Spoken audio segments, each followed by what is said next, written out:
Digital Wine, episode 4. We talking today about virtual art and VR art or XR art, which also a question. So we will bring this up too. And today we have a great chance to speak with our guests from Berlin and from Hungary, from Budapest, and with Daryna from Kiev.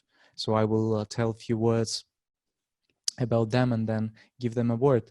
Before this, I just want to tell that if you guys have some glasses, some digital wine with you or any kind of other drinks, okay, beer, tea, Agnes, Daryna, what's there? Wine. Wine, cool. Yeah. Have you seen the image we posted? Sveta Zhizhi shared the image where this female character from Rick and Morty. Okay, I can see more different drinks there. Cool. Yeah, so Agnes, you also with us? Oh, wow. We will have a lot of drunk people today. Cheers, guys. Nice meeting you. Cheers. Cheers. Nice meeting you. And just for, is it the rule that the last one is who's still alive? Who can drink the most, or what is the rule? No, not really. I'm trying to close the party before it goes to hardcore. Okay, and actually, let me introduce our guests. Tina, correct me if I'm wrong regarding the pronunciation of your last name. I can just say it. It's Sauerländer. Sauerländer, yeah, Tina Sauerländer.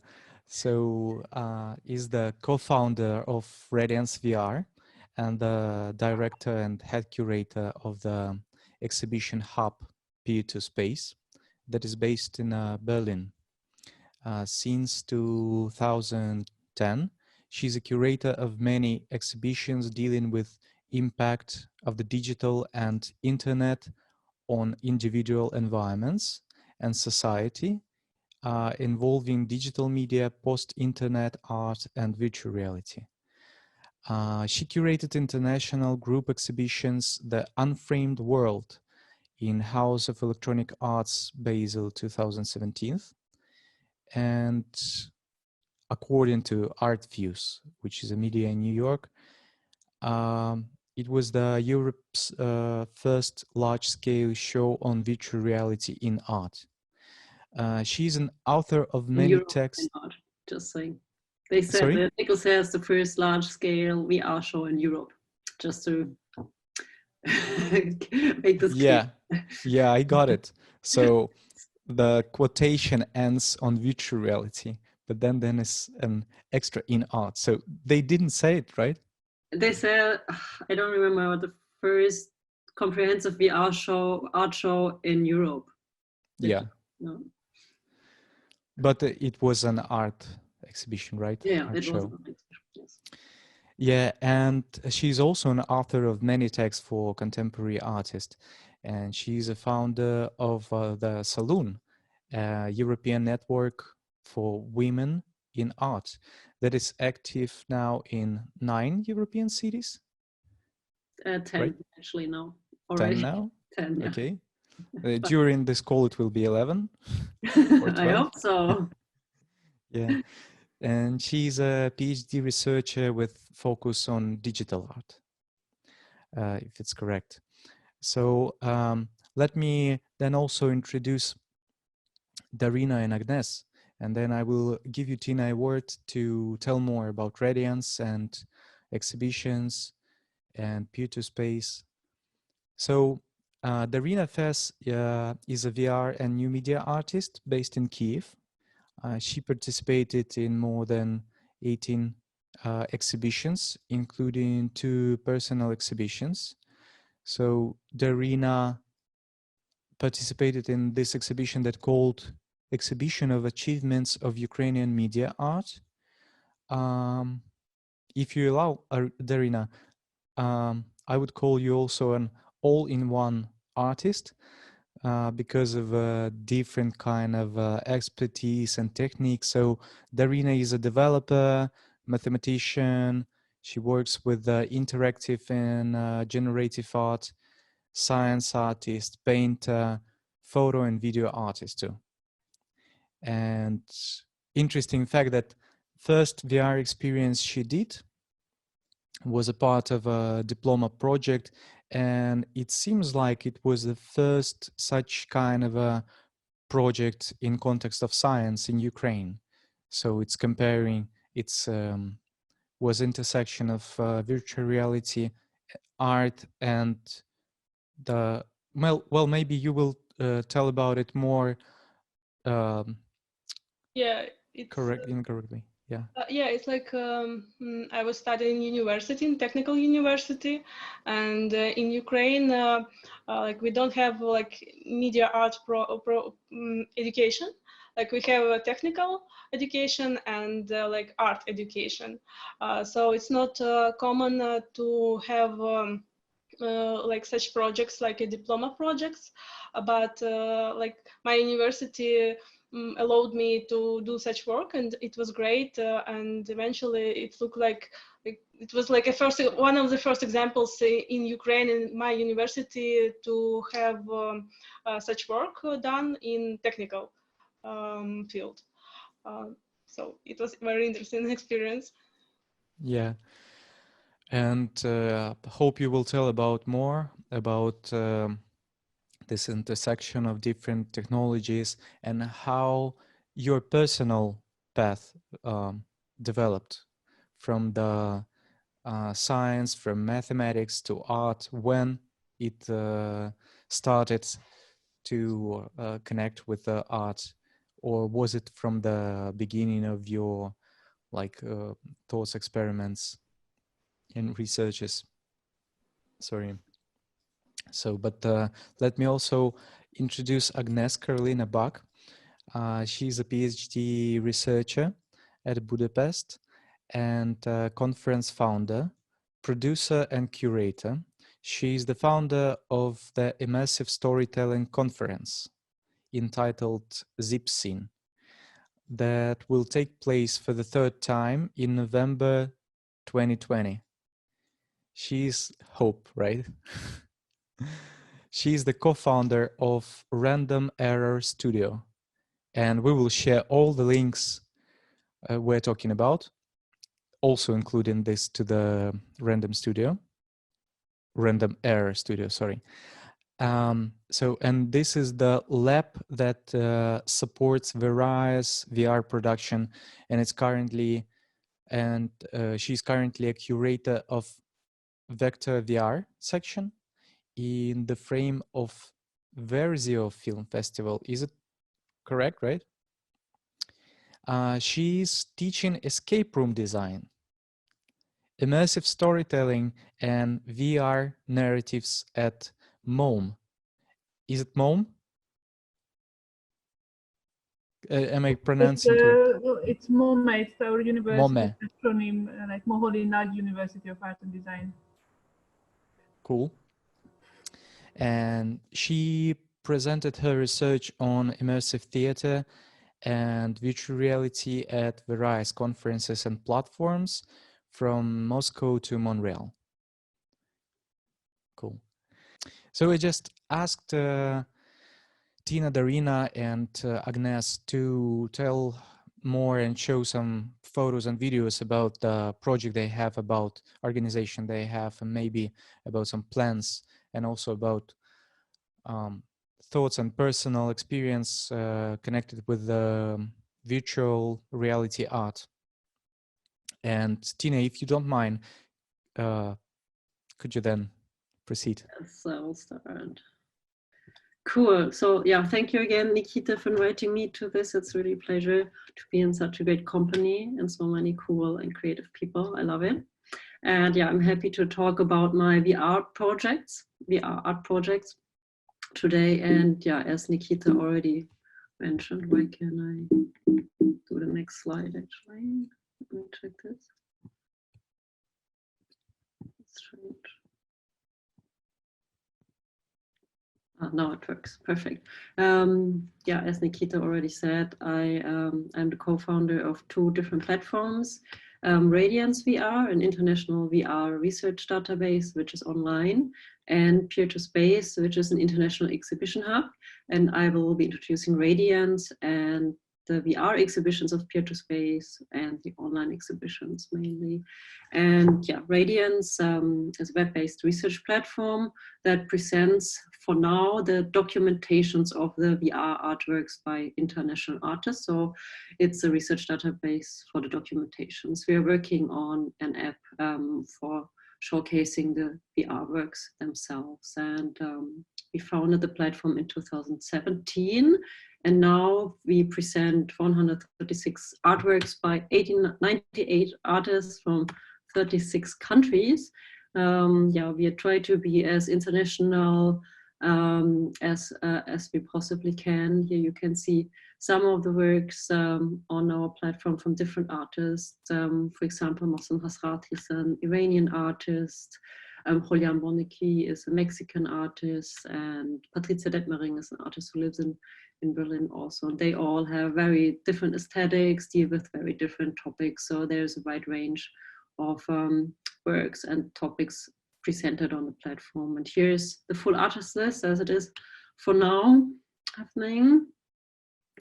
And yeah, why did we create Radiance? Back in 2017, when I started curating VR shows, I found that museums and institutions want to show VR art. They wanted to start with this new topic, but they really couldn't find easily works about this topic because VR art was totally like scattered online on different websites, plus like rarely and badly documented.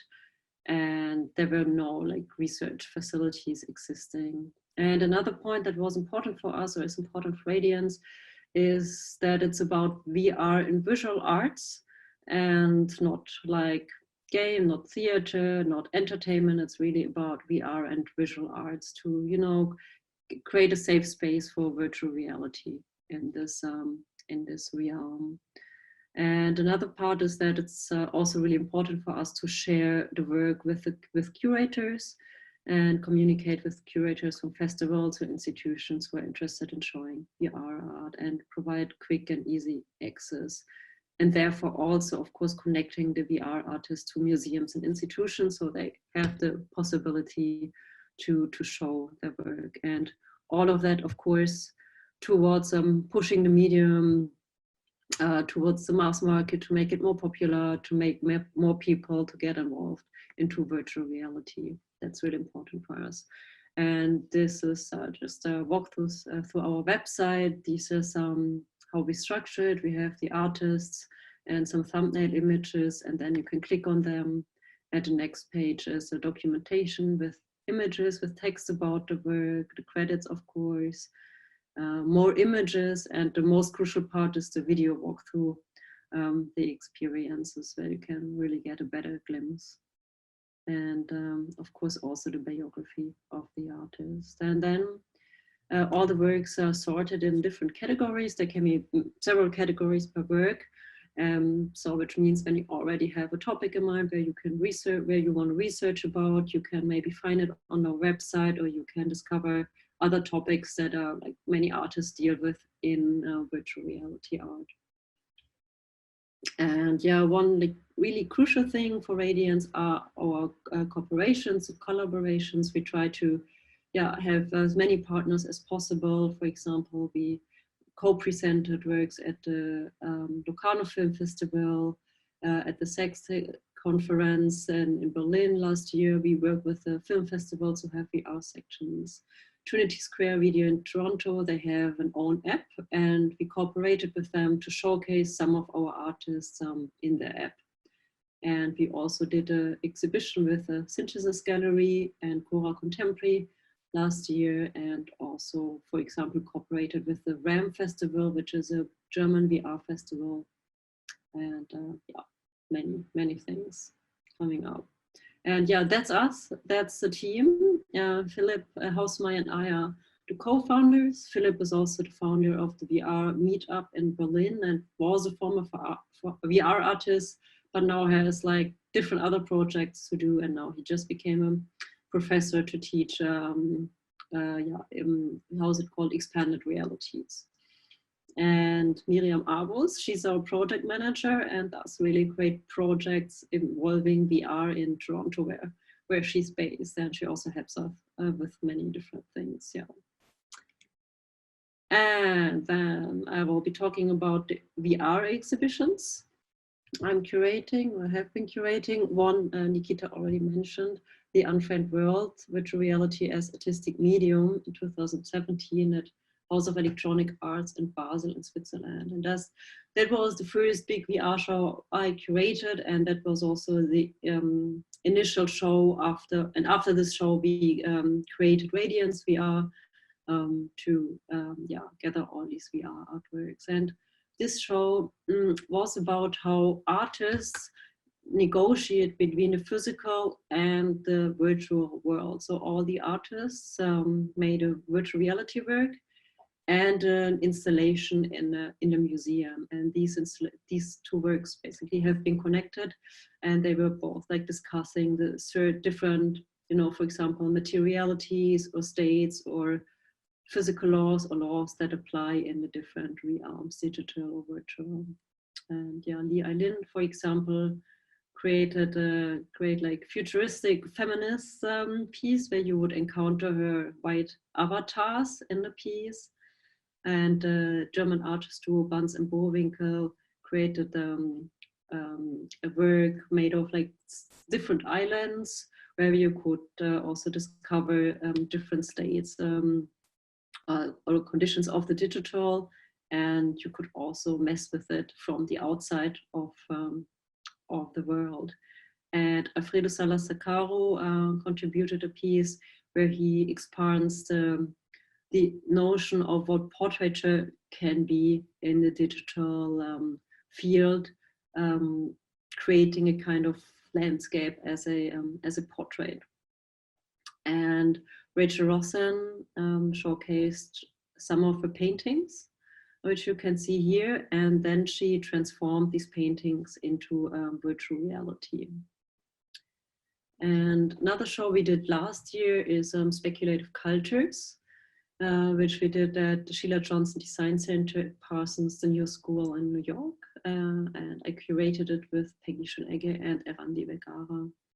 And this exhibition was about how artists deal with their own culture or ancient cultures or the history of the cultures of their countries in virtual reality. So we invited different artists from all continents actually to be part of this show. And Scott Benison Abandon, for example, he's a First Nation Canadian artist, and in his work he takes us on a journey back into the ancestors, into the ancestors' life, and it's based on a story of a First Nation writer, I think. And Morishin Alayari, she showed a piece of her series, She Who Sees the Unknown. And in this piece, the Yajuj and the Majuj, it's a piece about where people who that don't like other people build a wall between these two, between these two. I'm making a word, sorry, but in between them, and it's a very contemporary, obviously. And Mattias Bonacci, he takes us on a techno-shamanistic journey in his wonderful piece. And what was important about the show is that in all the works you would encounter is that several ideas or notions or visuals, for example, sacred geometry, the concept of the sun and death, afterlife, all these things, they reappear in all these works, basically showing that they are all interconnected somehow. That was really beautiful when being in this show. And the last show I quickly want to introduce you to, it's Speculative Species, VR art in the age of the Anthropocene, which we did at the same team in Barcelona at Espronceda Center for Art and Culture. And there we showcased artists who all deal or negotiate the relationship between humans and animals in different ways. And Naira Torrance, she deals with almost extinct animals in New England, and she builds these glass-like sculptures in virtual reality. Juan Leparc's work, Meat Temple, deals with our meat consumerism, and he built this temple out of all kinds of sausages from different countries, like chorizo, like German, like Wiener Wurst, whatever you can think of, like all was made of meat. It's a crazy experience. And Jacob Steensen, he showcased his work Reanimated, where he revives an extinct bird in a really beautiful, also AI generated landscape. And to show you at least one work more in detail, I chose to show you Bianca Kennedy's and the Swan Collective's Animalia Sum, which was also part of the show in Barcelona. And in this piece, it's just so beautifully made. So you see all the backgrounds, they are hand painted and then transferred into VR. And all the models you see here, they are all handmade in real life and then scanned and rigged and animated in the virtual realm. And in this experience, the user is like a Bakk. You can see it, the Bakk is swallowed by a human in the first scene.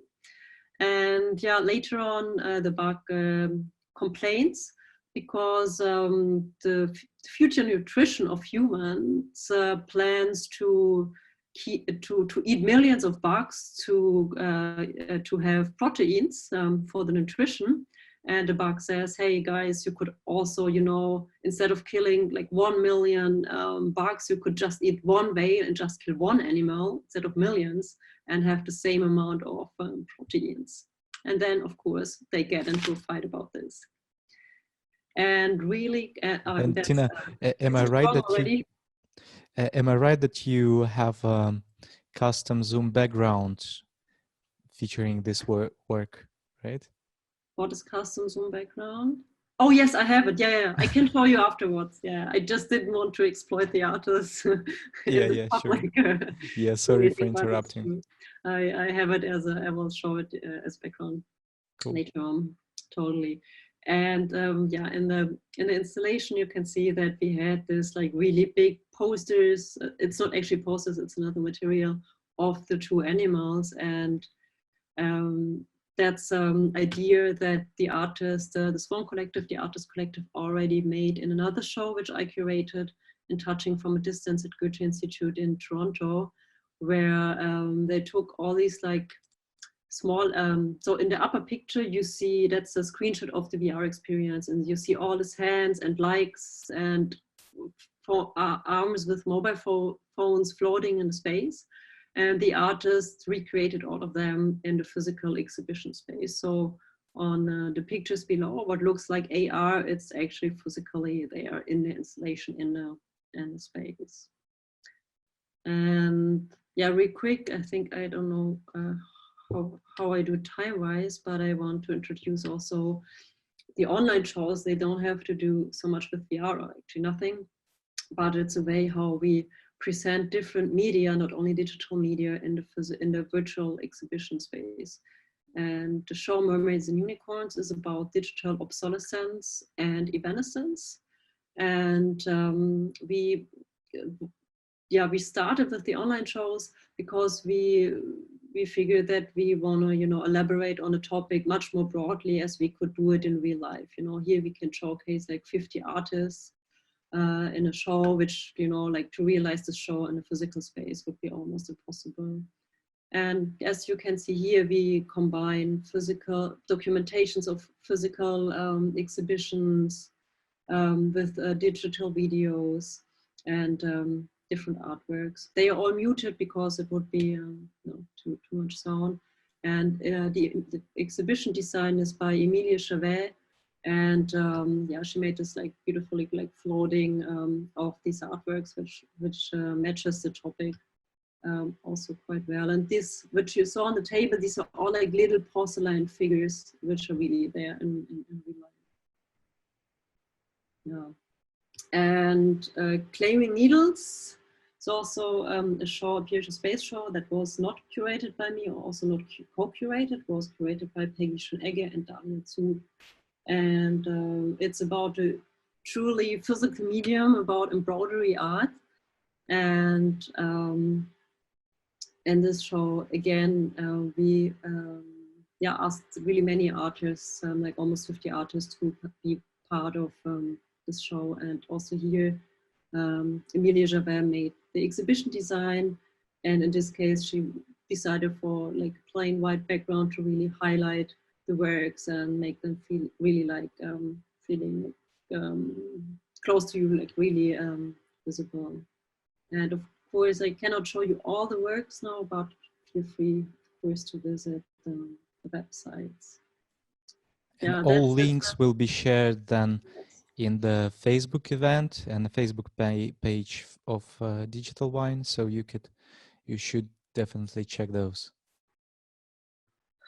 Background, the video, Small Collective and Bianca Kennedy, and the whale and the bug fighting. Yeah, maybe you haven't seen all the reactions we had during the Yeah, not one. I didn't see anything. So. Yeah, because you looked at the presentation, but it was really interesting to check the Agnes reaction on the Meat Palace. Agnes, have you seen this experience? Right? Yes, I've seen it, and it was the most memorable one when we were curating. It's so cool. Yeah. Yeah. And actually, I did remember that I've get known with the Radiance platform, with the Radiance database, because of Daryna lecture. We did this VR art festival that called Frontier last year in Ukraine, and Daryna did some lectures there, and also was presented as artist, and she took also participated in the hackathon. So she did a lecture about virtual reality art, and the Radiance was one of the main points where you should go to discover the Awesome. yeah. Thanks. And thank you, Daryna, so much, because really happy to meet Tina also, and it's really important for us to share all this information, all these different databases, catalogs, communities, and stuff like that. And Daryna, maybe you could tell about this experience of participating in the festival, or any other info you have, and your background, and how you started to use virtual reality as an artistic tool. Yeah.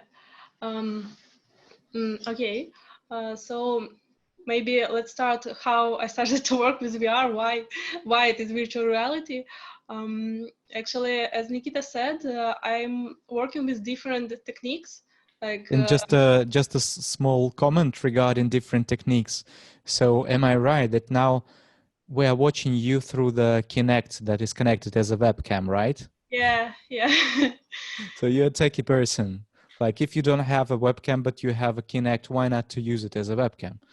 Yeah, and actually it was funny because I spent like half an hour trying to turn on it like a web camera. Then I thought like, okay, but then I connected to Zoom and it's working, like just working as webcam, so great. So if you have a Kinect camera, it can be a microphone and a web camera. So like about virtual reality, like when I'm starting some new work, I'm thinking about technique, or I'm thinking about some theme I want to talk about. And sometimes technique is the first, sometimes the idea is the first. And when I was studying in university, the idea came first. It was the idea of unlimited maze, like a generated maze. So you are in infinite space. But then in physical space, you are like limited. So I used virtual reality for this stuff. Like you are in a room like 4 and 4 meters, but then when you're going inside, you are actually in unlimited virtual reality. And so it was my first step when I got interested in the virtual reality. But then I found out like virtual reality gives a lot of possibilities for the artists and also for the viewers. Not only just because it's a new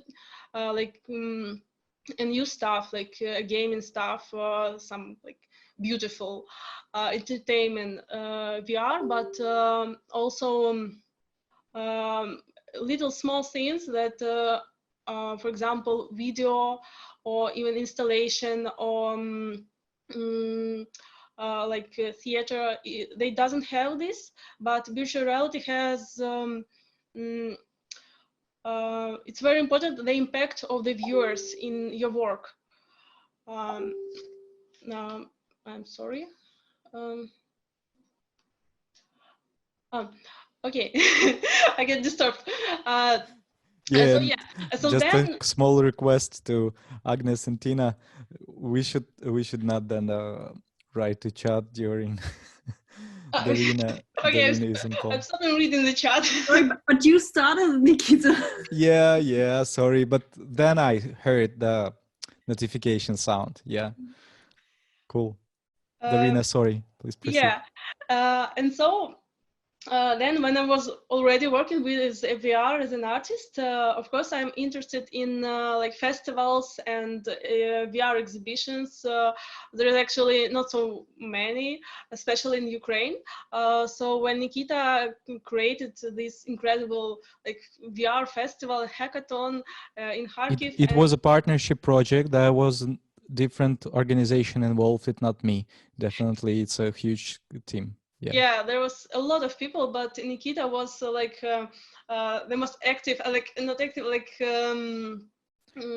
the core of this whole situation. No. Go to check the website and go to look through all the partners there.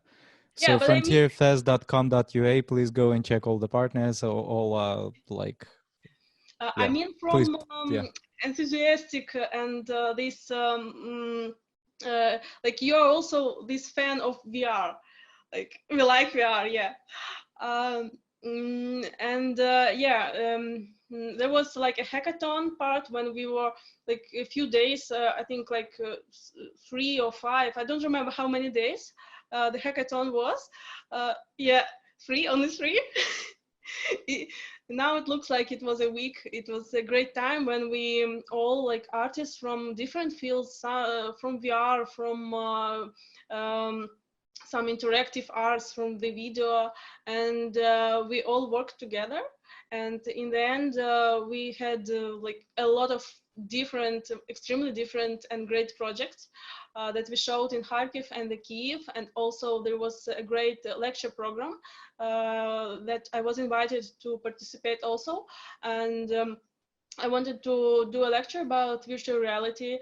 I made a bit of research on the internet, like on YouTube, and I found a Radiance VR site, so it's really great that you have such site. And even now, when I'm sometimes like Googling what new stuff in VR is happening, like in Barcelona, this exhibition, like every time when I find something about VR, it's somehow connected also to Radiance. So yes, so I'm really happy to be here together because I really recommend this site and the work you're doing, because it's not only a collection of just VR works. As for me, it's also important to find out how to exhibit virtual reality, because it's also an important part, like online exhibition of the works, and also offline exhibitions in galleries, because for VR it's somehow it's like simple. You can watch it at home, but still it's a bit complicated even at home and also in galleries. It's a very individual experience, and it can be intimate, but also it can be like frightening for the viewers, and like not many viewers can watch VR at the same time. As for me, as for artists, when I'm showing my works, I'm also thinking how to arrange this space so nobody should be bored, but at the same time, like the VR should be the center, the main part of the exhibition, but also there should be some other parts where the viewers can watch other stuff or the parts of the VR. Maybe now I will show some of my works just to be an example of what I'm interested in VR and the art I'm doing. So yes, like this first work, as I said, maze I made. So as I said, this contrast of being in two spaces simultaneously, like you are alone in virtual reality, but still you are in this crowded space. So you feel at one point you are like you feel safe because nobody can see what you see in VR. In my works, I think most of my works, I don't duplicate what the viewer sees. So others can't interrupt and can't see inside the VR headset. But at the same time, you're in this crowded space, so you feel unsafe because you're not aware what is happening around you. Yeah, in this work I used mobile VR, so it's Android, plus Kinect camera for tracking. It was like long ago. But it was interesting to use wireless VR. Is it the same Kinect that you're using now as a webcam? No, it's different Kinect. Cool, sorry. Yeah, it was a funny situation on this exhibition because we had very little time, and at first we had the Kinect version 2, but it burned, like it just destroyed in 5 seconds when I turned it on. It's also about how it's difficult sometimes to make a media art exhibition. Your devices can just ruin. So, okay, let's go. So was it a Samsung phone inside the headset, no? Because it also could explode, you know? No, I think it was Nokia. I'm just, yeah, I'm using Samsung. It's okay. The second work I want to talk about is On the Way of the Future. It's also mobile VR, but here you can't walk. It's you can only rotate your head.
Yeah, so in this work, like important part for me is that you are using the possibilities of the devices you have.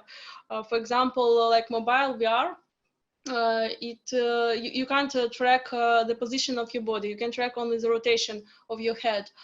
So here was the idea that this man, he is like this future.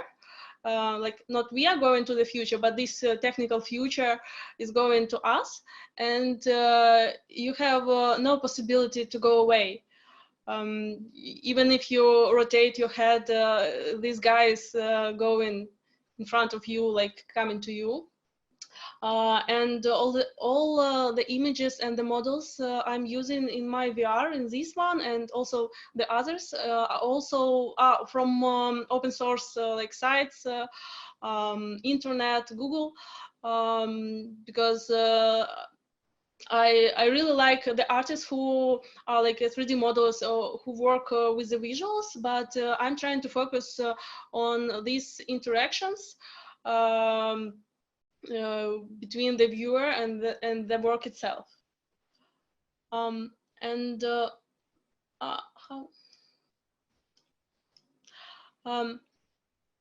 third work I want to show is humans. So let's see the video, and then I will also a bit talk about this.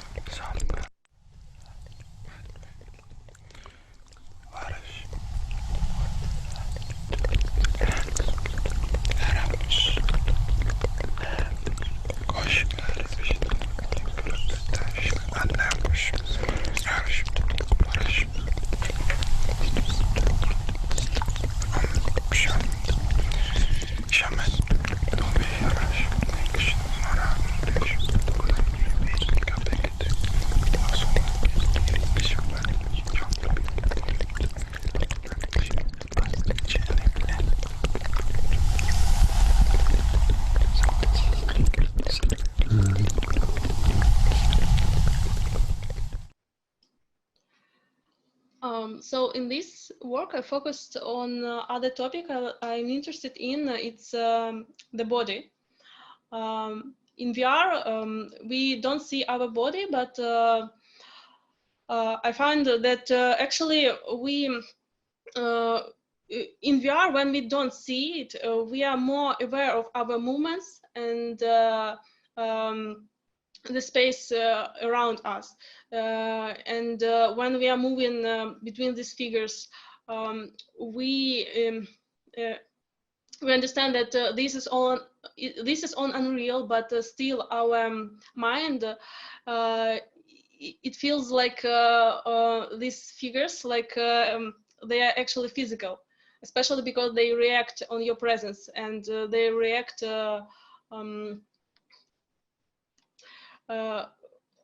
on your movements, or when you touch them. So it's all this VR was for HTC Vive, and you can also like walk in this space. So it's about our body, but also it's about this digital body. Digital not only in the idea of virtual reality, but also like internet or media we see every day around us. Because we, I think the real and the virtual spaces nowadays, they're really very connected, and we don't think much about this, but it all happens very fast. But these migrations from real to virtual and from digital to physical space, it's already happening, and we just don't see it. But I think in a few years it will be even more connected, this real and unreal, like virtual and digital spaces, internet and our everyday life. So maybe we should think what space, what place it would be, not only for digital stuff in our life, but also for us in this new virtual environment and world. So I think Daryna, can you allow me to just bring up to a few comments?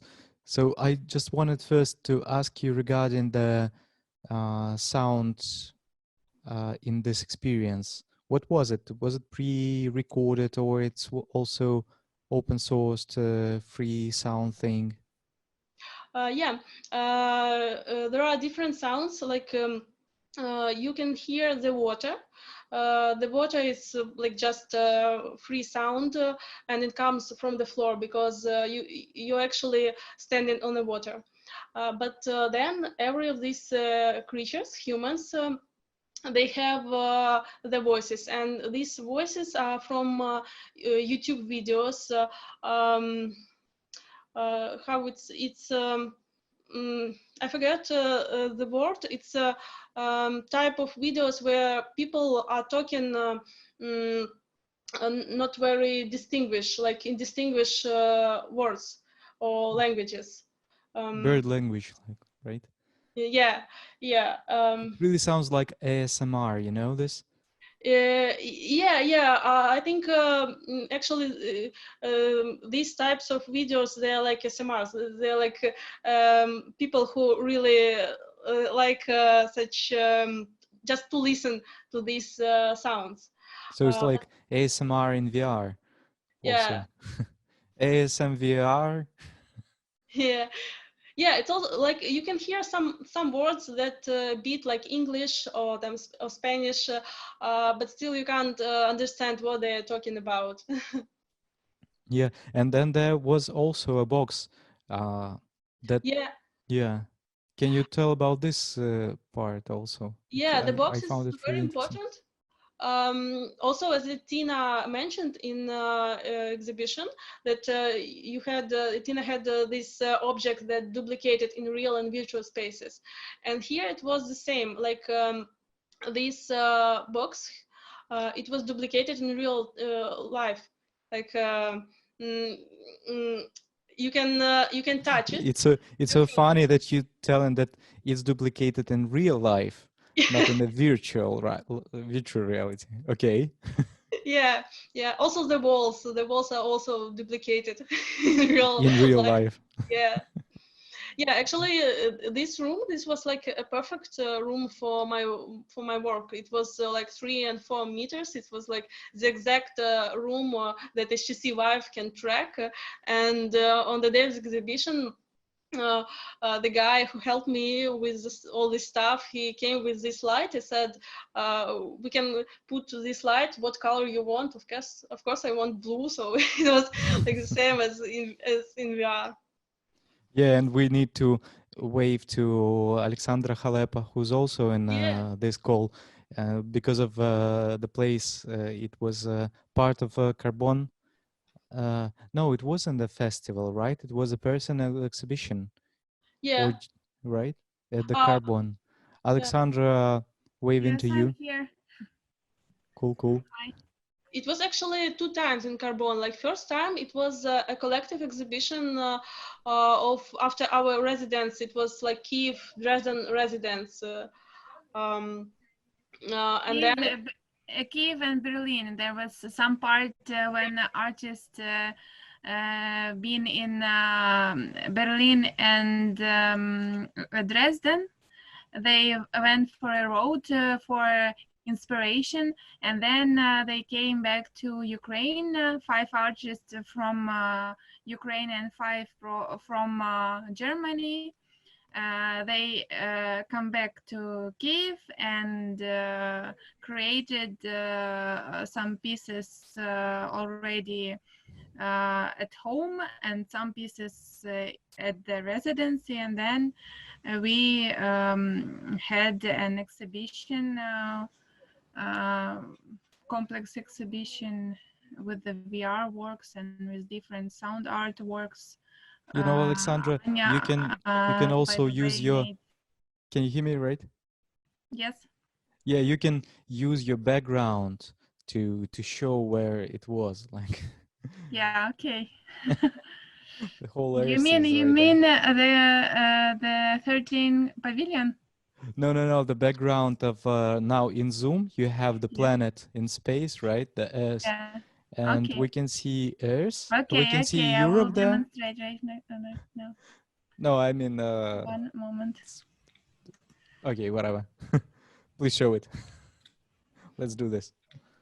Yeah, actually, it was even 2 VR experience, my experience and also other artists from Dresden in Carbon on that collective exhibition. So I find it like really inspiring that in Ukraine we are currently doing such stuff like Carbon and again our festival, VR festival, and even this Zoom meeting. It's also very important to make not only VR but media art more popular and more for the viewers more clear, more interesting. These all are like our participants. Yes, and some works. Maybe I could find some works in here in my. These are participants. And you know what? I think Anna Manankina is right there. Yes, yes. On the call, right? Anna, can you wave to us and say something? Are you in residency right now, right? Okay. Do you Hey. hear me? Yeah. Great, great. Yeah, I'm on the residency in Slovakia right now. Yeah, so we just had an artist talk yesterday, like my first online artist talk, so now I'm more used to it somehow. Yeah, actually I arrived just before the quarantine started. So I arrived on 4th of March, and on 10th of March, everything was closed here. So I'm here like from that moment. Yeah. Yeah, watching your streams and watching your events online. Oh, thank you. too. Cool. I was We'll super send- nervous, like extra nervous about it, but I hope it was going well. Yeah, definitely. Okay, thanks guys for joining, and we'll send then links to Anna Works at Residency and to Carbon Festival too at the discussion at the event. And then Daryna, do we have more videos? I think it's enough for now. Like I also want to hear Agnes. Yeah. And then maybe discuss together. Cool. Yeah, let's then provoke this interesting, intriguing, and huge theme of storytelling, which is really blowing my mind. Agnes, can you please tell everything about your projects? Yes, thank you again for the invitation. I actually got very mesmerized, and I think beer also helps. I mean, I never watch VR when I'm drinking. Yeah, I know it's challenging. You're the third one, and then it will not be easier. No, Be careful. I will be super quick and less. Oh, please take your time. Less deep in artistic sense. Yep. Hello, everyone. My name is Agnes Bakk. I'm originally from Romania, and 12 years ago I moved to Hungary. And in the beginning, besides that, I was a cleaning lady and a receptionist in a hostel and stuff like this. I started to work as a producer in art and culture field, and then I used to work at a very big art incubator center in Budapest, an independently organized one. And I also used to work with various independent artists and dance companies. And like 2 years ago, I said that it was actually enough of writing applications. I loved it and I still do it, but I realized like I'm also very much interested to write my own theories. So, and this is how I am also still working part-time as a producer at the Moholina University of Art and Design with the photography department. But that was because I always wanted to work in a big institution to understand the administrative systems and how actually the paper goes around. I think it's a very important knowledge for life actually. So, but this is just a side story. Then I started to look at the PhD program what we have. And I applied 2 times for a program, and for the second time I actually got accepted. Back then I was more interested like in what the new technology tools can actually interfere with interactivity in theater. But I guess you can also realize it's a very blurry concept. So for 1 year, I was jumping from, I don't know if you know the work of blast theory and of video games. And then I also stumbled upon VR. Okay, we could do something in VR, but then I was seeing also, I don't know if you know the German company Mahina X, and there are several game-based theater Agnes, companies. I'm so sorry. Can you please repeat this? What theory? Blast theory. Blast? Yes, yes, yes. It's a UK-based theater company. Uh-huh. Okay, we'll check this. I can write it later in the chat. Cool. I just note it down. And I also got very much interested in an immersive theater company, which is basically I'm still following and doing my research partly on their work, which is called Signa. It's a Danish company. I don't know if you know it, but if you know it, then certainly it will stay forever with you. They are doing performances from up to 5 hours. Last time when I saw something, it was for 12 hours, and it's completely site-specific, which resembles very much also the practice of art, but also it can really move you. And this was actually what I was always looking for in theater. Because back then when I was studying theater studies and I went each evening to theater, after a while I got very much bored and then I didn't do it for a while. So this brought me back actually to theater. So basically what my research is now, it's a very conceptual subject in how to compare the concept of immersion in analog spaces, like in Signa's work, and in VR spaces. Or like, this is a very blurry term again, like what to call VR. So I'm always trying to choose what could be the right 2 or 3 productions that could be interested to be combined. And I'm also following another British company. They are called Dot, and they are producing so-called mixed reality performances where they are incorporating VR and holographic projections into escape room designers theater acts. So they had it was actually a very nice production. The first one they made, it was called Somnai, and it was about how to lucid dream. And if there is like, I find it a very tailor-made subject for VR about lucid dreaming, because it's really about how you can think of VR in a sense. Mm-hmm. Have you tried lucid dreaming? Not me, but I'm living with a cognitive philosopher who just arrived home, and I think he does so. Wow. And so do you believe in lucid dreaming? Yes, it exists, lucid dreaming, I'm pretty sure. Cool. He also said yes. So I was just looking at you. No, I think it exists. It depends how deep you want to go in yourself, in a way. This was one of their production. The other one is a musical which they also set up in a similar setting, but this didn't work out. But I'm also happy to send these links. Maybe you can have a grasp of it.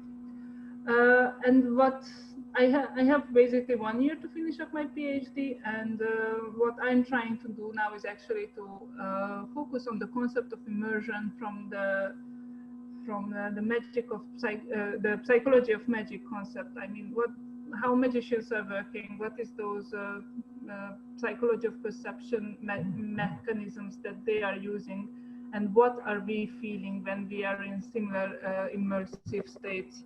So, sorry, just a sec. So this is basically my PhD, what is about, and at the end of my presentation I will go back a little bit because I'm also preparing a VR work related to this. And this is the ZipSync conference that actually... I already like it. Well, I was trying to choose wine-related pictures because you were overemphasizing this alcohol. Speculative, right? There was no speculation. That's how to serve your audience, let's put it this way. So, ZipSyn is the name that I found for my blog. I'm having a more or less refreshed blog where I'm where I'm putting online English interviews with practitioners from theater who are working in between theater, video game design, museums, social media. And when I started to travel more also with my work, so then I had more opportunity to do it. But now, of course, this is a new era, so I'm planning even more interviews.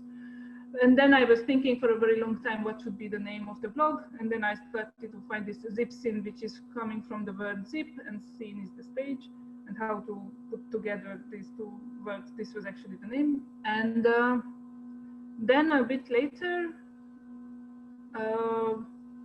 I think I got in a very workaholic mood in my life, like everyone sooner or later starts to have this. And then I was thinking, what more can it be done with this blog?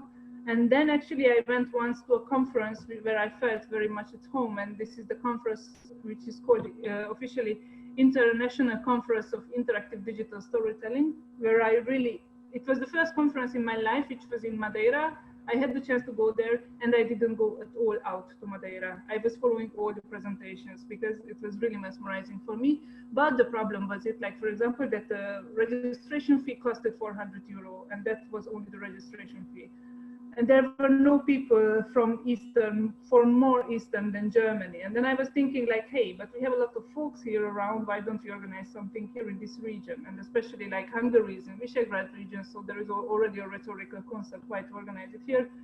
And then I started to work on this conference, like to apply to funds, and the university, for the universities was also good that they can a little bit explore more this interactive digital narrative side, because where I'm doing my PhD is basically a design university.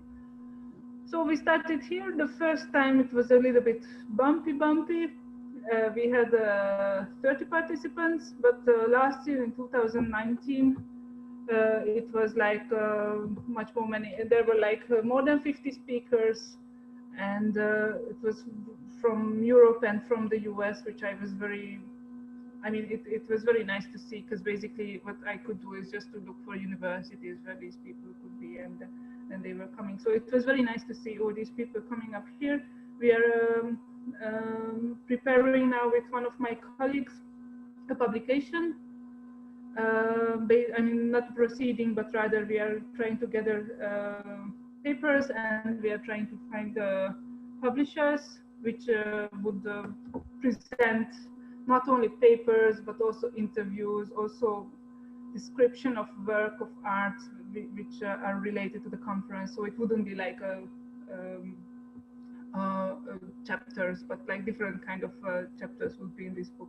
I explain this. And last year, when I started to organize also this conference, one of a very old friend of mine, we were actually studying together at a certain stage of my life. I was at the Buddhist university. We have in Hungary a Buddhist university where you are not only studying Buddhism, but you are also studying different kind of religions as a first year student, but after that you are going more and more roughly into this logic.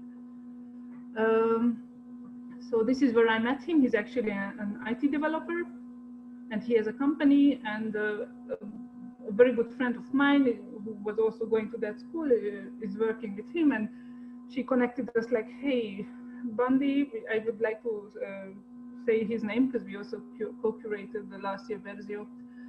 So András Szabó wants to actually do something in VR, and I see that you are doing your research in VR, and why don't you do something together? And then I went to their company, and we actually started to hold workshops for students of MOME, and where I was doing more like this dramaturgical consulting. My background is in theater studies and dramaturgy, so I was trying to work with the students, like what does it mean actually to think in interactive and 3D space, because it's a totally different way how to see stories. So this is how we started Random Error Studio, and at the like first part of the year, which was basically like March, we realized like there is no cinematic VR festival at all in Hungary, and it's very hard to do actually anything in VR because there are not enough headsets. Even when I'm teaching immersive storytelling, like my 70% of my students, they never had a headset. They just know a little bit about 360 video and it's boring, and they think that that is VR. So we are trying actually to make these studio visits at least to random error. And sorry, I got a little bit lost. So yeah, this is how we were thinking actually, how to make actually a festival. And then Versio festival was also very open to this, but you know, like Budapest is very small in a way, so someone knows someone, so I knew also the Budapest is not so small. Yeah, it is. It is. Trust me. After 10 years. I think everyone is telling, like every city could tell, like New Yorker could tell that New York is so small. Tina doesn't agree. Okay, cool. Berlin is not so small, maybe. No, like, sorry, no New Yorker ever said New York is small. It's just, No, I heard it. no, I didn't never hear it. I will share some series from Netflix. Cool. This is real. That's just Netflix and shit. Okay, it's not real life. Yeah, you know. How we could like experience New York through the Netflix, of course. That's true. Now it's, yeah. Yeah, please. Okay, I will be very quick. So, and like I was thinking, because my colleague is more like the IT side, I like more theories, and I actually love them, and modular theories, how you can put one theory in another one. And actually, the last year was, I think, 40 years since Stalker was premiered from Tarkovsky, and I was watching it, and then I realized, like, whenever we are talking about virtual reality, it's a little bit the same as when it's about the zone. So then we started to a little bit work on the concept of zone and how to translate this as a curatorial concept. To be honest, at the end, it didn't work out. I mean, we published our open. Sorry, Agnes. Sorry for just want to double check the concept of zone. Yes. Yes, the zone that is in Stalker. Aha, okay, I see. So at the end, we ended up to, we also received Juan Leparc's work, The Meat Factory, which we were like, actually, I really wanted to have it, but because it burns into your retina, basically. And, but then we had to make like this choice, like we can't be in the framework of a documentary film festival, we can't be an artsy VR thing. So we were trying also to still to relate to the concept of zone. We were trying to choose more documentary related stuff. At the end of my presentation, there will be the link, so you can see we selected 10 works, like from the open call 6 and 4 we were looking for. It was very hard, and I could gather some little bit of funding. I hope you don't mind that I'm sharing this, but I think these are very important aspects, like actually how to do something like this, because it's absolutely. So so we self-curated, or how to put it, like we connected individually some people, but also I can understand. I mean, many people couldn't afford to give us for free what we wanted. And then this is how it actually came together. But at the end, we had many talks and presentations, which was very nice. Many artists actually wanted to come to be here. About the audience, it needed a bit more time to come. When it was open for 4 days, and I will show you. I have to reshare with you my screen, I think, and share it again. And this is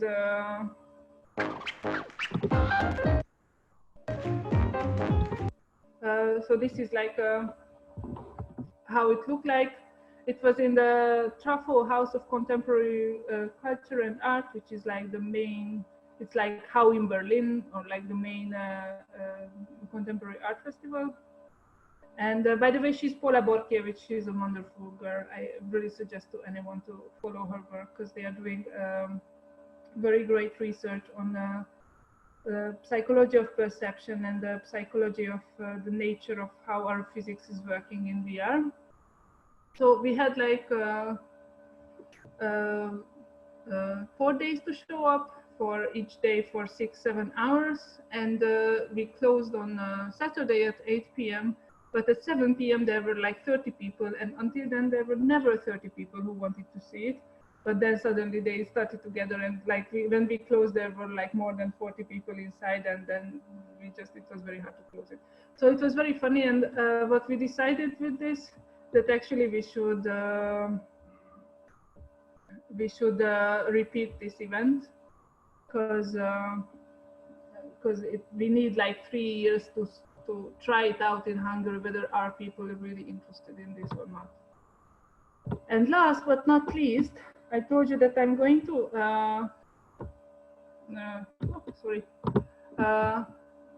for my PhD, the doctoral school where am I? It's partly practice-based research, and the newer side is the PhD research in the program that I'm hired.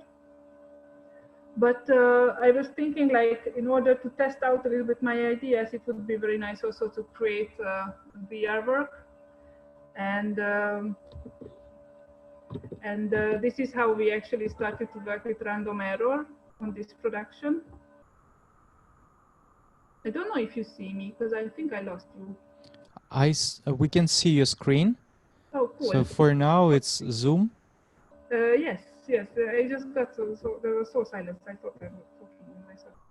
So thank you. And then last summer, I started to develop a concept based on this psychology of magic, like what can magic mean in VR, or is there magic in VR? And for this,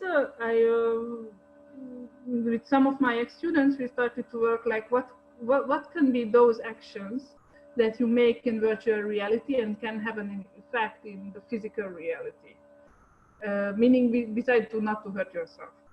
And my performing arts background told me like this can be only just a human being who's there around and doing stuff that would surprise you. But we started to work on this concept of putting it's going to be, if we can finish it next year, it's going to be a theatrical VR performance where the immersant, let's put it this way, is entering a space that looks very much like in Twin Peaks, in the dream scene, and then he or she meets a magician, and the magician is doing tricks that you can also feel in real life.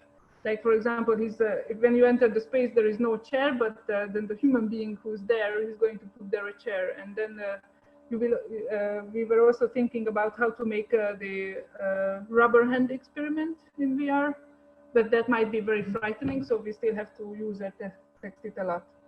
So this is what we are doing. For now, it was very successful. I'm in the pitching period because we got invited to Geneva XR market on the cruise, so we could pitch there, but there were more television producers and they were not really open to this. And also, I don't know if some of you know the Kaleidoscope, and there we were we were also selected for the what was last year, sorry, I forgot the name, but we couldn't go to Baltimore to pitch because we didn't have any funding. But now I was working more on the concept, and just as a closing, I'm going to show you the video. So here you can see it. But I'm going to. There is also sound. Check on it just now. But it's not maybe. We cannot hear sound. Yes, sorry.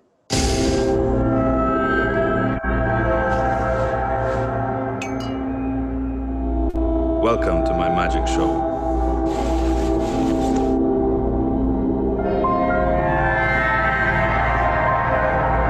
Here, please take a seat.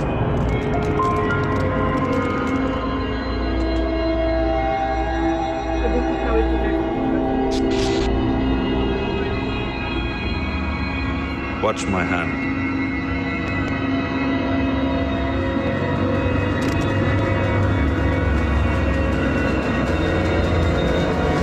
ever lost someone?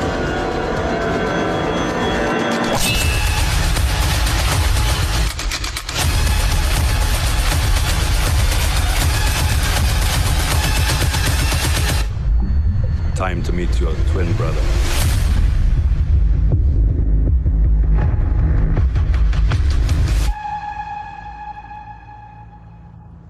Oh, wow. Christopher Nolan is a director? No. It's the best trailer of VR experience ever. Thank you. I am trying to get back to the screen normally, but I can also see you. Sorry, it's my first time. So and the last one, I just wanted to share some of the links that we have. So this is the link for the conference, for the blog, for our studio, and also for Vektor. And I'm also happy to be in touch with email or anything. So yeah, thank you very much for your attention. Super, thank you so much. Very, very interesting. Lots of inspiring content, you know, how they say online. Agnes, regarding the storytelling, we all know that the media could change the storytelling like movie did. So do you see, I know this is a general question. Here. I haven't yet been on the conference. So like, can you please tell, like maybe what are your investigation? What are the result of what can you see this overall look from this overall look? What could be the change of storytelling? How it can develop thanks to this new media? What I always see, and I'm saying it as a personal opinion, not like as a researcher official one, but people think much more and much less about VR than it is. So it's very hard to scale the expectation with the VR and storytelling, and the interactivity, when in the level of interactivity is growing, usually the story is decreasing. So it's very hard to find the balance. And I'm pretty sure that many of you heard this ludologist, narratologist debate from the video games. So it's still happening. We just don't call it as a debate and we don't call it as a fight, but it's still going how to frame these experiences. And it's all about the concept of immersion, like how immersed do you want and how a transformative experience you want to have. I'm not sure if we are there yet, but everyone's sensitivity level is different. So I still believe in books, if that's the question. Okay. In terms of immersion, right? Yes. I see. But the personal choice, the branching thing with that goes with interaction, is it actually helps? And do you know that maybe some specific example that does it? Like when you as a user or a player or a participant, or I don't know, the main character, have some new features to work on story, to participate and to write your own story there? If I understood correctly your question, I'm just participating in an international research group, and I'm in the working group that is more on the UX side. And it's very, like how to measure something in interactive digital storytelling, it's something that is super not mapped. I mean, how are you measuring a transformative experience? Is it like 3 weeks after when you think of like, hey, I saw that? Or for example, in VR experiences, I'm sure many of you have this like, did I dream it or did I really see it when you see something? So, so it's really changing. VR is also very good to work actually with your false memories, to create false memories. So that's why there are so many therapeutical usage of VR. But in terms of storytelling, storytelling is such a fundamentalist, narrative is such a fundamentalist term that it's very hard to put on VR directly when you have agency. But this is my personal point of view in terms of storytelling. Would be interesting also to hear Tina, like have minimum 2 questions to you. First, are we dreaming right now? Because your background is helping to. I know, it's pretty cool, right? I painted it myself. Yeah, it was really easy. So it's not really artwork, it's just like a scribble or so. Yeah, I mean, I really like this question because like so many people ask me in my different shows also like, is VR like dreaming, or what's like the connection? We were already talking about lucid dreaming today, which actually the work by Mattias Bonacci is about lucid dreaming. So you can switch between different scenes, and all you have to do is look at the palm of your hands to switch the scenes. It also looks like Kinect, and which is a basic feature when when you start learning how to do lucid dreaming. You look at the palm of your hands for like 30 seconds before you fall asleep, before you want to sleep at night. Oh, wow. And at some point you will be able to, I had one, I tried it for a while, and then I had this lucid dream, and it's really difficult to not wake up. So a trick is when you manage to be lucid in your dream, is the first thing you do is like look at one element like a tree and make this bigger and smaller. Then you know that you're dreaming, and it totally helps you not to wake up. So that's a trick. And then you can proceed in your dream. It's pretty cool. I had this once. It was like really amazing experience, but you really have to train it like for some weeks. However, so in this way, VR could be very much like lucid dreaming, because you could totally, make the tree bigger and smaller just as you wish. You can do this in VR. Without risk of like random exit from the experience, right? Oh yeah, if you manage, right? And also, I think what's interesting about both is that both are limited in the same way by the ability of humans to imagine things. So you can basically do everything in virtual reality, but it's basically limited to the ideas you have or you don't have. So, but it's a blank slate, right? There are not any physical laws to apply. And dreams are in this way like similar, because I mean you can't really control it usually, except in lucid dreaming maybe, but it's also a world where everything's possible but still limited by your own experience. Actually, I do have one more question about this. And first of all, cheers. And then maybe you already know some VR experiences with the Naira interfaces enabled. I don't know. So interesting. Agnes, haven't you heard about those? No? I don't know. What kind of devices do you mean? Sorry. Yeah, so there are like tons of different devices. It's basically what kind of sensors we should. Brainwave sensors. Yeah. Those. So, have you heard about connection between virtual reality and these Naira interfaces? I had one.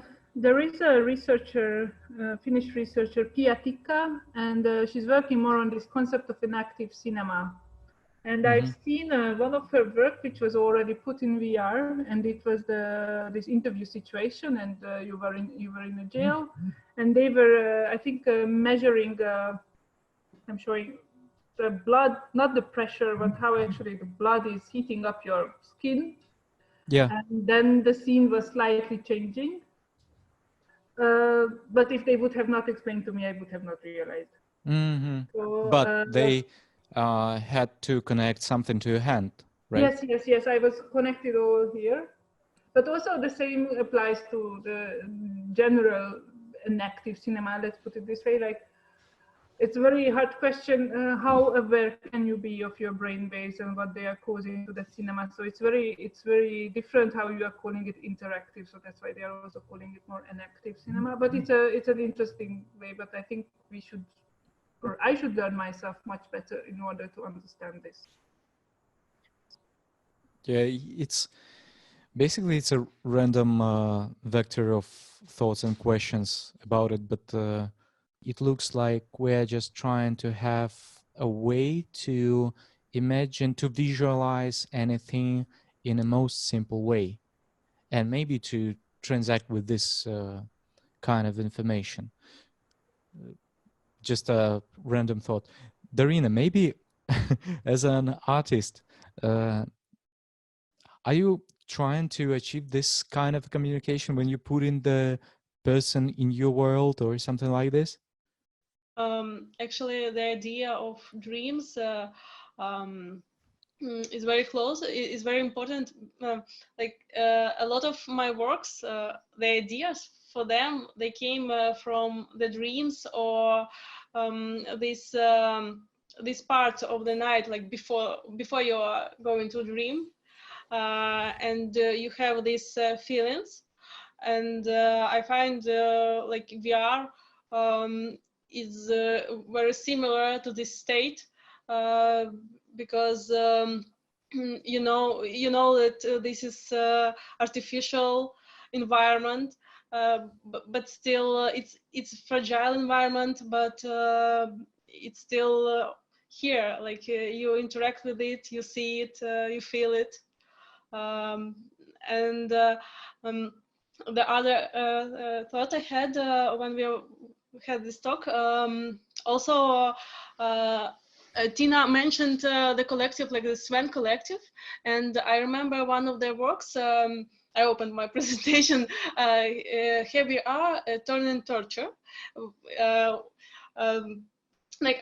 actually don't like 360 videos, but this work it's amazing work. Like you put on headset where in VR you are told the voice says that he is a creator and you actually an artificial intelligence creature. So actually all your world, like this world we are living in, is a virtual reality. And now in this virtual headset, you are in real world, and then you go back. So this reverse is, I find this work one of the very great and greatest work right now in VR, because this idea is one of the most important questions, like philosophical questions of all the time. What is real? What is actually our world and what is not? Oh, wow. This is amazing. So it looks like we just touching some topics that actually VR as a media, like provoking us to speak about, like about reality itself, about dreaming, and I think a lot of like already classical works in the in this format somehow connected and somehow touching this topic. Also about the third wall, I'm sorry, fourth wall, and have you Tina, have you actually played the virtual reality game? I really recommend it. And my question then for future discussions would be, is this VR art? Because of interesting intersections of genres. So with the VR experiences where I know it's geeky when you're trying to categorize things like it's game or it's art, and it's like pointless discussion. I don't think it's pointless, actually. Cool. Then provocation works. Yes, totally, it works. Yeah, I think it's really important to talk. I don't know this game, but you know, if it defines itself as a game, I guess it's maybe a game. But of course, like it's like all like connected. But I totally think that there is artworks, and that artworks function differently in comparison to games. They always did, and they always will be. Mm-hmm. Different, because an artist has a different approach. An artist has a certain point he or she wants to make about the world we all live in, we share. It's And that's very much about art. But of course, artists can also deal with games. They can also make games, but usually when artists make games, it's very much about, you know, questioning or reflecting on structure of games themselves, for example. And in a more abstract way. Yeah, and especially in VR, like that was one of the most asked questions in the first VR show I did, Untitled World. Hey, is this a game? And I spent lots of time explaining why it's not. And my favorite example is actually Rachel Rosson's Just the Nose work, where you are in VR, you are on this plane surface. There's nothing around you. It's you're in the ocean. There's nothing more than you are in the sea, and you hear the waves, and you have like I call it unicorn horn, but it's actually she means when you have a ship, you have this thing in front of the ship. I don't know what's the word, but she's fine with me saying it's a unicorn horn. So you have this horn, and there are these tissues floating around, and you just have to try to grab these tissues with your horn, like, which is not possible, obviously, because they just slide away like all the time. And there is, you know, you start posing these basic philosophical questions like, where am I? Why am I here? What am I doing here? And you don't have a next level. You don't have someone to fight at. You don't have to collect any coins and so on. So, and that's for me a basic distinction between art and game, that you actually think about yourself and the world instead of collecting coins. So in the end, we still coming out. The another topic would be narratology versus ludology. And Agnes, before just giving you maybe last comment, because I know you need to share the screen, because I did the lecture regarding storytelling, and I had several slides regarding this. And actually, it's a random thing. Let's check what I do have here. So there is a debate between, is it a game or is it a narrative? Is it a story, right? And it's a huge thing. So maybe sometimes it doesn't, it's just my point of view. Sometimes it doesn't really one thing. Sometimes it's something between those. And yeah, and then I should give a word to Agnes regarding this. I don't actually have a specific question to you, Agnes.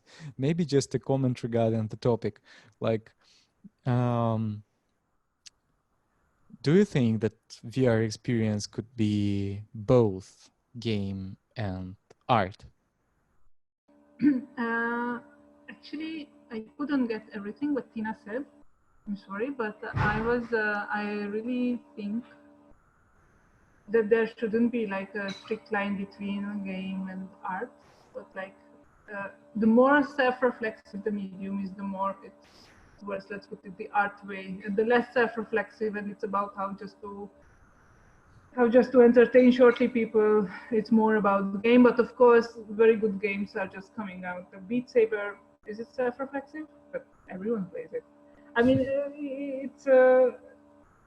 it's intentional that I'm giving such a blurry answer. There is no answer. But what my aim is always just to look at like how reflexive the medium can be about its own features, and especially because everyone likes now to use VR, but actually, why are you using it? What is the content that you want to put there? Maybe Tina wants to add something as a last word. Yeah, because I'm just nodding all the time, right? Yeah, I mean, totally. I mean, it's a great point about VR, that you can do so many different things, and that we are all exploring, you know, what's the narrative potential of VR, what's the immersive potential, what are in general like the potentials in which different genres you can use it. I think that's really great. And I think it's also really great to that everything gets mixed, but I also think it's important to, you know, still define maybe some boundaries or whatever.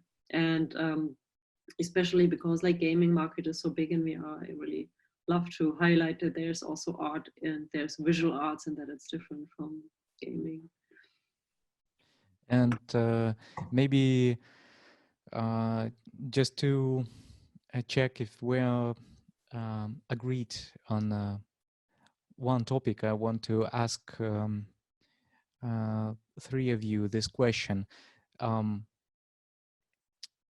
you agree that not all art that put in virtual reality is a VR art? What can you say? Not all art put in virtual reality is VR art? Yeah, so art in virtual reality is not equal to virtual reality art. Yeah, that's for sure. Yeah, that's a different thing. You can put also sculptures from real life in VR, and that's a VR show. Or you can put two-dimensional stuff in VR. It's not really VR art. It's just in VR, but it's not VR. That's my opinion. Yeah, cool. Agnes, what do you think? Actually, I just had in the afternoon, we had a discussion with my colleagues from the university.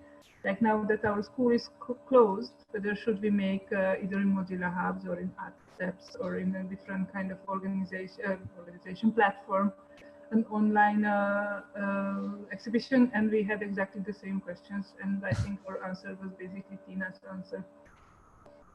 Yes. Agreed, right? Yeah. Daryna, do you think it's true? Yeah, I also thought about this a lot of times. Like I find this that sometimes, yeah, the artist can present like VR, but for me, if it could be done not in VR but in other mediums, it's not like real VR art. It's not like you shouldn't do this, but then the VR is just the help tool to show your work. But there is like other part of VR art that is unique and could be done only in VR. So this is like virtual reality art for me. Yeah, cool. So yeah, glad we agreed. I see Agnes and Tina need to go. Thank you so much. Very interesting discussion. Thank you very much. Thank you very much. And you are a very great host, Nikita. You are really making people to talk, which is a very rare thing. So thank you. The secret? Thank you so know much. the secret? Right. Thank you so much. Cheers. Thank you very much. Bye. Cheers. Nice meeting you and hope to see you some other time. Bye. Yes. Bye bye.